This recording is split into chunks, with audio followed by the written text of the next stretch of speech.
Hello becomers, and welcome to your weekly tutorials. Today we are going to be focusing primarily on kind of the toughest and the newest series that we have in this routine, the mobility meets oblique. So I want to give you some tips on how to stay lifted out of the shoulder, how to keep your hips stable, as well as plenty of different alternatives that you can do to make this series uniquely yours. So let's go ahead and get started. So an interesting thing about this series is it's not just mobility and oblique work, it's also stabilization work. So we're working very hard to stabilize through our core and through our shoulders. So when you first do the hovering knee, I would imagine that you're going to find it a little difficult to keep the hips stable. Let me show you what I mean. You come here, you lift the knees up. As soon as you lift a hand, you may have the tendency to sink or fall to one side, right? To sort of let the rest of your body twist. So something that you're working on is keeping that really stable and still. It's okay if it does not stay perfectly still because, again, it's hard, but it's something that we want to think about. So let me give you a few tips to help keep you more stable. Tip number one is to give yourself a really wide base. So when it comes to the hands and knees, I don't want you this close. I want you to step your hands a little wider and your knees a little wider. So that way you have a really good platform to stabilize your body on. Okay, now from here, we curl and we lift up. Now, how high you take your hips is going to determine how difficult the exercise feels. So if I keep my back sort of in a flat tabletop like you see here, this is going to be more challenging to stabilize than it is if you bump your hips up a little bit higher, okay? So permission to lift the hips a little bit higher, especially if you are having a difficult time stabilizing. Are we good on that part? The next thing I want to show you is where the weight is actually being held when you lift a hand. So watch here. As I set up for this move, if I lift my left hand off of the floor and I'm keeping my hips nice and still, my right foot should get lighter. My right foot should almost be weightless. And what this means is that the weight is being held diagonally across the body. That's how it's being balanced. So my right shoulder and my left hip become the supporting points so that the other 2 points can release. Now, if you're saying, ooh, that's really tough, you're right, it is. And there's an incredible drill that you can do to help you with this. Let me show you what it is. You're here on hands and knees, lift the left hand up, extend the right leg out, and then return back. Again, left hand lifts, right leg extends. I'm holding that weight diagonally across the body, and then I return. I will show you in a little bit how you can incorporate this into the series in case that is what you are currently working on. Now, I don't know if you noticed my shoulder placement in this move, but the shoulder placement is very, very imperative for this exercise, regardless of which hand you are lifting. So you may have noticed in that last video that when I moved here, look at this, see how my shoulder is behind my wrist and I have space underneath my armpit? This is where we want to go. I am currently pushing the floor away and stabilizing this shoulder. What you don't want to do looks like this. Oh my God, that's so hard. Do you see what's happening now? I can't hold it. My shoulder is lined up directly with my wrist. I have much less space underneath the armpit because I'm letting the ribs drop. You can probably see now my shoulder blade is starting to kind of pop out of my skin here and I am sinking down.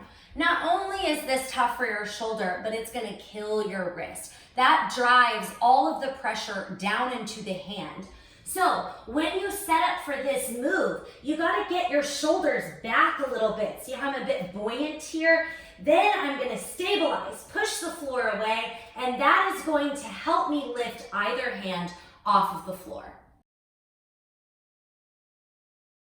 Now, this shoulder stabilization is important throughout, specifically when it comes to the kick. So I want to show you a little wrong way versus right way here. All right, I lift up and down, up. Now I'm turning to twist. My left shoulder is stabilizing. It's pushing the floor away. As I twist, you're going to have the tendency to want to sink down like this. Now, what do we know that's wrong about this position? Look at the line from my earlobe to my shoulder. I am so closed off here in my neck. This is an instant sign that I'm putting pressure on my neck joint, my shoulder joint, and my wrist joint. So watch the difference. I lift. I'm going to keep pushing away.